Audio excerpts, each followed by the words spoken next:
మరి మొన్న వరదలు వచ్చినప్పుడు మూసి గేట్లు ఒకేసారి తెరిచి ఉద్దేశపూర్వకంగా ప్రజల ఇండ్లు మునిగిపోవాలి, రోడ్లు మునిగిపోవాలని ఈ ఉద్దేశపూర్వకంగా గేట్లు ఎత్తి ముంపు గురి చేసిన విషయం ప్రభుత్వం దృష్టికి వచ్చిందా? ఎందుకంటే పైన ఎంత వర్షం పడుతుంది, ఫ్లడ్ ఎంత ఉందో చూసుకొని ముందే గేట్లు కొద్ది కొద్దిగా ఎత్తితే స్లోగా గ్రాడ్యువల్ గా ఫ్లడ్ బయటకు పోతుంది.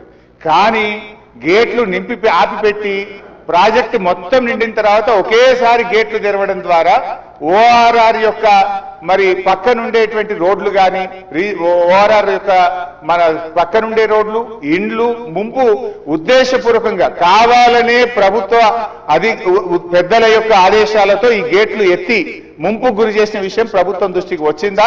ఎందుకు ఆ రకంగా గేట్లు ఎత్తారు? ఒకవేళ ప్రభుత్వానికి ఆ ఉద్దేశం లేకపోతే ఆ అధికారుల మీద ఏమైనా చర్యలు తీసుకున్నారా? సూటిగా సమాధానం చెప్పాలని చెప్పి నేను కోరుతా ఉన్నా అధ్యక్ష. చివరిగా నేను చెప్పేది, మీరు పేదవాళ్ళ ఇండ్లకి రాకండి. మూసి సుందరీకరణ పేరిట పేదల ఇండ్లు కూలగొడితే బీఆర్ఎస్ పార్టీ సీరియస్ గా వ్యతిరేకిస్తుంది. అవసరమైతే బుల్డోజర్లకు అడ్డంగా పడుకోనైనా అడ్డుకుంటామని గతంలో చెప్పాం. ఖాళీ స్థలాలు ఉన్నాయి, మీరు ఖాళీ స్థలాల్లో దాన్ని డెవలప్ చేయండి. మూసీలోకి గోదావరి నీళ్లు తెండి, మురికి నీరు లేకుండా చూడండి. కానీ మూసీ పేరిట పేదల ఇండ్లు కూలిస్తే మాత్రం బీఆర్ఎస్ పార్టీ ఎంత మాత్రం ఒప్పుకోదని మీ ద్వారా ప్రభుత్వాన్ని తెలియజేస్తున్నాం.